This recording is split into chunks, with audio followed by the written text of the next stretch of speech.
You know, everyone feels like they don't have enough time in their day, especially woodworkers. We always find ourselves at the end of the day with something else on our to-do list that did not get done. So as a result, we end up staying up late or sacrificing time with our family or the things that we love to do to make sure that we're getting this stuff done. But what if there was something out there that you could learn that would help you grow your woodworking business faster without having to sacrifice time with your family or doing the other things that you love to do? If that is you, then you have found the right video, my friend. In this video, I want to talk to you about how to develop effective time management strategies for your woodworking business. Let's dive in.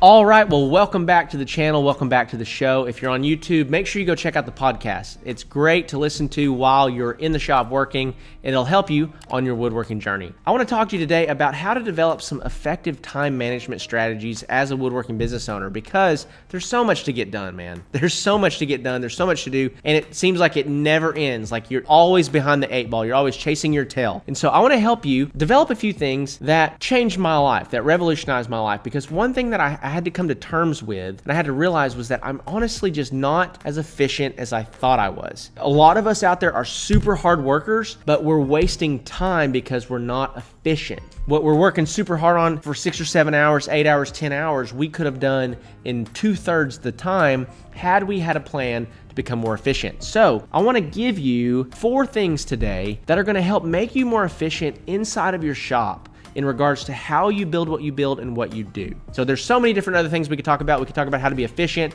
when you're keeping your books. We could talk about how to be efficient when you're giving out quotes. We could talk about all that sort of stuff. And if you want to know that, leave me a comment below and I'll make sure to do a video for you. But I want to talk to you specifically about how to be efficient inside of your shop today. So number one, the very first thing that I would say, and this is not revolutionary, but you just have to get more organized. There's so many of us, at the end of the day, our shops are just a wreck. We don't know where tools are. We don't know where stuff is. We don't have any type of flow for our work. A lot of you have probably heard, like, you need to get in a state of mental flow to where you're not constantly being distracted or you're not constantly like having to find something that's lost. You've been able to set yourself up, your shop up, your workspace up so that you can start working and you can stay focused on your work and stay diligent in the same place for long periods of time. If we just counted up the amount of steps that you and I have spent walking around our shop trying to find stuff in the middle of projects, we could have lapped around the world 100 times, right? Hopefully I'm not the only one that feels that way. The reality is, the more that you can stay in one place, the more that you can have what you need to complete whatever task is at hand, the more efficient you're gonna become. Which leads me to my second point, and that is to get every tool and everything that you need in front of you during a phase of a project. Now I'm gonna give you just a prime example of this. There's a table design that back when I started, we used to build a ton of this design, and it was a X-leg style table. The legs were relatively intricate to make. Not super intricate, but it just took a little bit of time. It would take me about an hour to an hour and 15 minutes to build a set of these legs. I needed multiple things to do it. So I needed a brad nailer, I needed wood glue, I needed a drill with a pre-drill bit on it, and then I needed a drill that I could drive screws with. And then I needed clamps. So I needed all this stuff. For the first probably 6 or 8 times that I tried to build these legs, I would start with the first tool that I needed, and then I'd get to the next step and realize that I needed another tool, and I'd walk across the shop and go get that tool. And by the time I was done,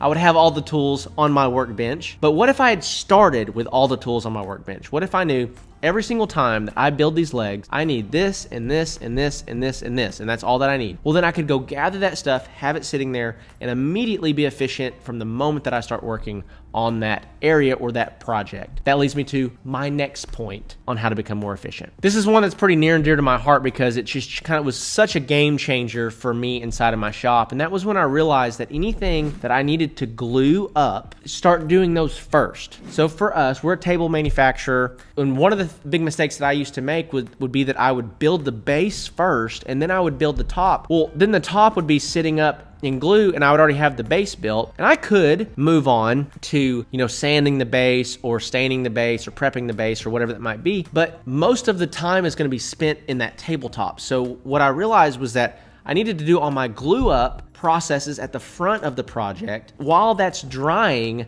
I move into building the table base, and by the time the table base is done, usually the tabletop is about ready to come out of the clamps, and I can then start doing the finish work on that tabletop. And so this was just kind of a game changer, especially once you started onboarding employees, because we can build a tabletop or glue up a tabletop in about an hour.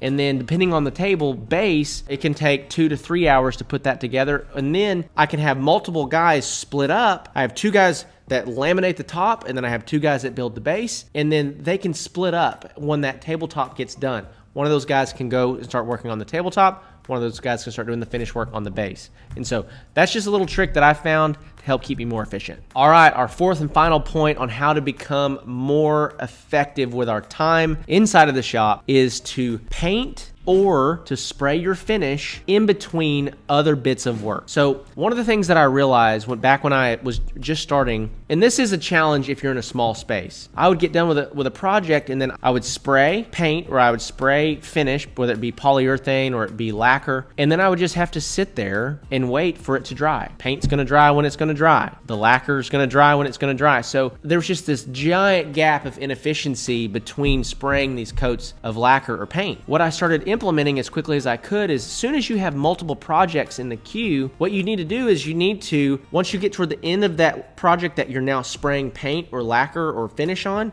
you need to spray and then move on to the next project. This is one of the best ways that you can become more time efficient. Now, obviously, if you're in a one or two car garage, you have wet paint or wet lacquer sitting over here, you can't start running your miter saw, right? You're gonna throw sawdust all over your stuff, and I understand that completely. But if there's any way that you can get what's drying maybe outside, or you could get your miter saw outside, if you had wheels on your miter saw station, there's ways to get around this to help you become more efficient. Because just imagine with me for a moment, you deem yourself relatively inefficient and it's taken you a week to build a table set. Simply by doing the things that I've talked about here, instead of it taking you a week, you could do it in 3.5 days. Well, that extra day and a half of savings on every table set compounded over a year is an additional probably 15 or 20 table sets that you could sell and build inside of a year if it was just you. So hopefully this video has helped you become more efficient and more effective with your time. Listen, we all have the same 24 hours. Why do some people kill it, build giant businesses, become super successful, and some people don't? A lot of it comes down to how they choose to use your time. So if you have any questions around time management or any other questions or tips or tricks that you want to know from me, let me know in the comments below. I'd love to interact with you in the comments. I try to interact with as many people as I can. And thank you guys for your continued support, helping us grow this channel. And if you know of a woodworker or someone else that you have a relationship with that could benefit from any of this content, be sure to share it with them. That would mean the world to us. So with that being said, I'm going to wrap this video up, and I'll see you in the next one.